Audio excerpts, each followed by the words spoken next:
In an era ruled by streaming numbers, Grammy headlines, and non-stop European tours, silence has become a rare luxury. Kabaka Pyramid chooses it on purpose.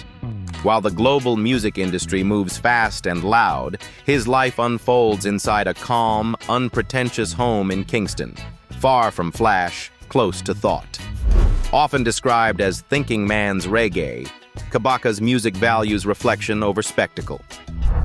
To truly understand Kabaka Pyramid's music, you have to start with where and how he lives.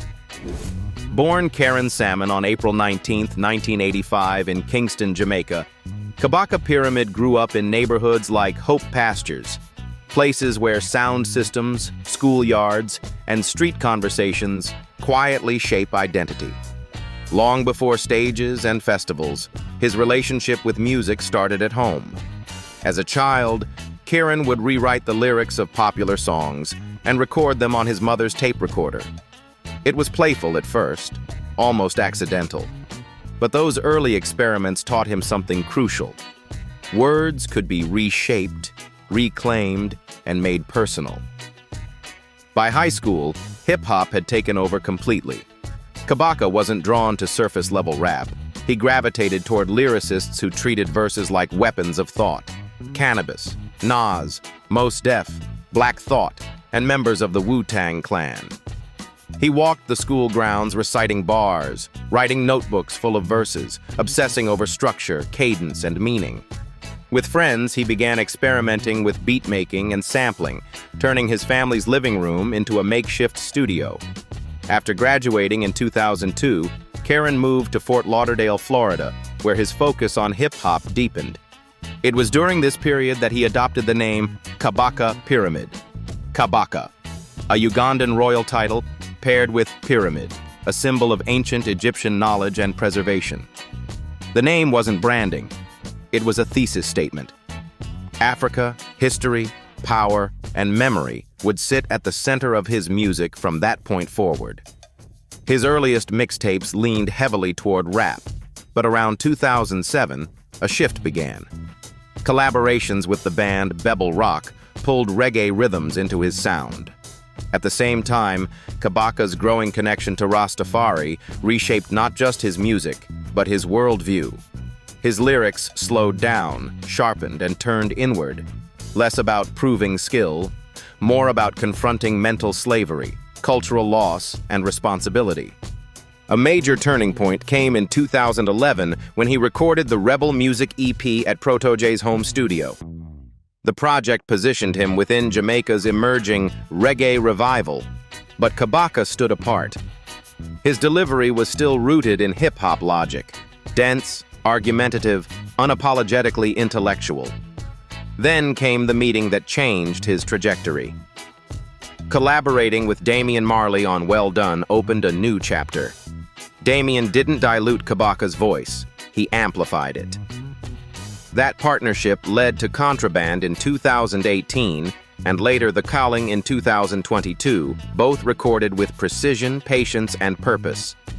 International festivals soon followed, Summer Jam, Rototom Sunsplash, and stages across Europe. Yet Kabaka never reshaped himself for the global market. If anything, the world came to him. And when the music quiets down, when the tours end, the thinking continues. Back home in Kingston, where the roots of that discipline still live. House in Kingston, Jamaica. This approximately 3,465 square foot house, with 5 bedrooms and 4 bathrooms, feels ready for life, not for display. Nothing here is accidental. Everything has a purpose. The ground floor sets the tone immediately. Wide 24-inch marble tiles stretch across the space, cool underfoot and visually clean. They give the home a sense of calm order, the kind that makes you slow down without asking you to. Upstairs and throughout the bedrooms, Brazilian cherry wood flooring replaces the marble, adding warmth and depth without tipping into luxury for luxury's sake. There are no carpets anywhere in the house, no softness meant to hide wear or absorb noise. It's a choice that speaks to clarity and control. At the center of the home sits the kitchen, and it's clearly designed to be used, not admired from afar. The 42-inch wood cabinets provide generous storage, while stainless steel appliances and decorative moldings strike a balance between modern function and quiet elegance. A built-in double oven faces the living room, creating an open sightline that keeps everything connected. Cooking, conversation, and reflection all happen in the same shared space. It feels intentional, almost communal. Privacy matters here, too. The property offers controlled access, giving the house a sense of separation from the street without cutting it off from the neighborhood. Step outside and the mood shifts again. A spacious, tiled patio opens onto a well-kept garden, anchored by a spa pool and calm lake views beyond. It's not dramatic scenery meant to impress visitors. It's the kind of view you sit with in silence, early in the morning or late at night when ideas are still forming. Upstairs continues the theme of balance.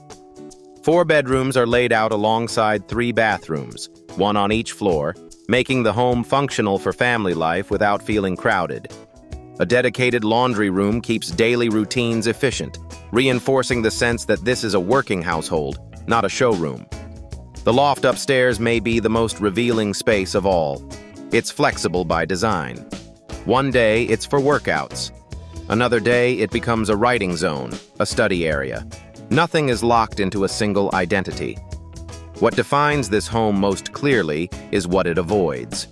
There's no excess, no theatrical design choices, no signs of celebrity status being broadcast. In American terms, this isn't a Hollywood mansion. It's closer to a thoughtful Brooklyn townhouse owned by someone who values structure over applause.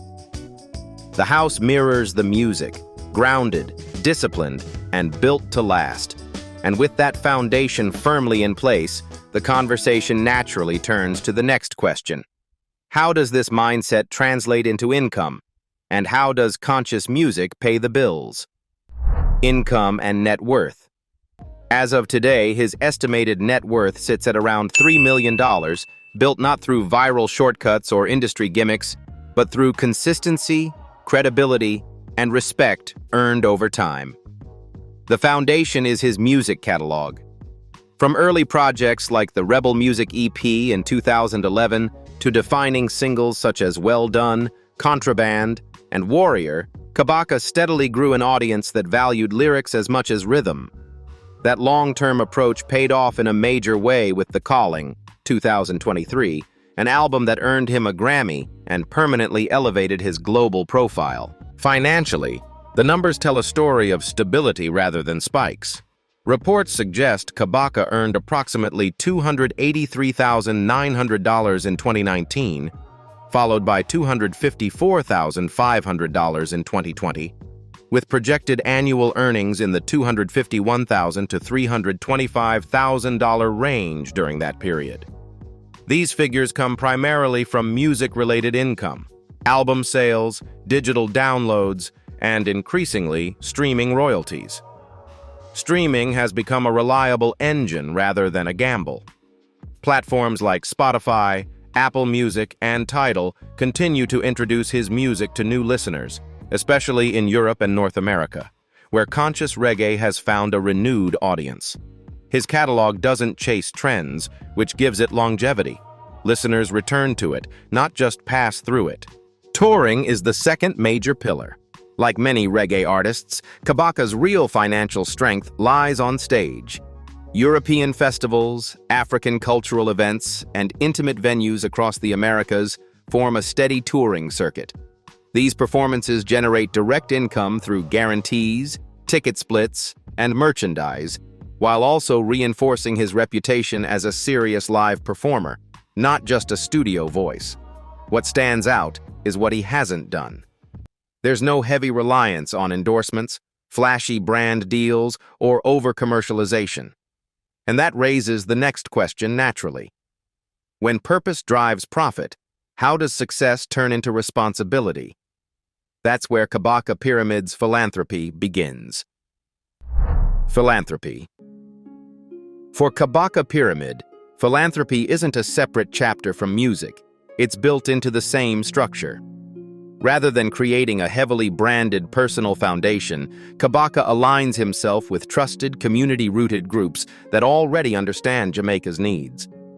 One of the most notable is American Friends of Jamaica, AFJ, an organization that supports education, healthcare, economic development, and disaster relief by channeling resources directly to vetted local charities. Through AFJ-linked initiatives, Kabaka has supported efforts that strengthen schools and community programs without unnecessary overhead or publicity. Education remains a recurring theme. The Helping Hands Jamaica Foundation, known for building and restoring schools across the island, reflects Kabaka's belief that long-term change starts with access to learning. Supporting school infrastructure may not grab headlines, but it quietly reshapes futures, exactly the kind of impact his music advocates. Healthcare and care for the most vulnerable also play a role. Mustard Seed Communities, which provides housing, medical care, and social support for children with disabilities, HIV/AIDS, and extreme poverty, aligns with Kabaka's emphasis on dignity over charity. Similarly, Angels of Love Jamaica, an organization focused on medical support for impoverished children with serious illnesses, represents targeted compassion, helping where the need is immediate and personal. On a broader regional level, Kabaka has shown support for collaborative efforts such as the Caribbean Charity Alliance, which connects donors and NGOs to coordinate sustainable development and disaster recovery across the Caribbean. These networks matter in a region where hurricanes, flooding, and economic shocks are recurring realities. Internationally, he has also lent his voice and visibility to globally recognized organizations operating locally, including UNICEF Jamaica, the Red Cross, Jamaica and Caribbean chapters, CORE, Community Organized Relief Effort, and Direct Relief, groups that provide emergency aid, medical supplies, and long-term recovery support. His involvement often comes through benefit performances, awareness campaigns, or direct support, rather than formal leadership roles. For someone whose lyrics dissect power, history, and morality, Kabaka Pyramid remains remarkably private about his own life. Personal life. There is virtually no confirmed public information about a marriage, partner, or children. No red carpet relationships. No tabloid cycles. In an era where personal exposure is often treated as marketing, Kabaka's restraint feels intentional. That discipline, however, has not shielded him entirely from controversy. The most significant backlash came in 2024 during his European tour, when multiple shows in Germany and Austria, cities including Munich, Berlin, Vienna, and Innsbruck, were canceled following allegations of anti-Semitic remarks. Screenshots circulated online, reportedly taken from Instagram stories and private direct messages, and were cited by critics and monitoring groups as containing language that crossed from political criticism of Israel into anti-Semitic territory. Kabaka Pyramid strongly denied the accusations. In public responses, he rejected hatred toward Jewish people or any ethnic group, stating that his words were taken out of context and misrepresented. He pointed to his body of work, particularly songs like Worldwide Love, as evidence of a long-standing message centered on unity, human dignity, and opposition to violence against civilians anywhere in the world. He framed the issue as one of political discourse versus racial hatred, a distinction that remains deeply contentious and emotionally charged, especially in Europe. The cancellations reignited a broader debate within reggae culture. Where does conscious critique end, and where does harm begin? For Kabaka, the episode marked a rare moment where his carefully guarded personal distance was replaced by public scrutiny. He clarified, responded, then returned to work. No prolonged apologies, no spectacle, just a reaffirmation of principles. As we close this journey, thank you for spending your time with us and for staying curious about the lives behind the music. Your support, every view, every comment, every share, helps these stories travel further than algorithms ever could. If you enjoyed this video, don't forget to like, subscribe, and turn on notifications so you won't miss the next chapter. and let us know in the comments what story you want us to explore next.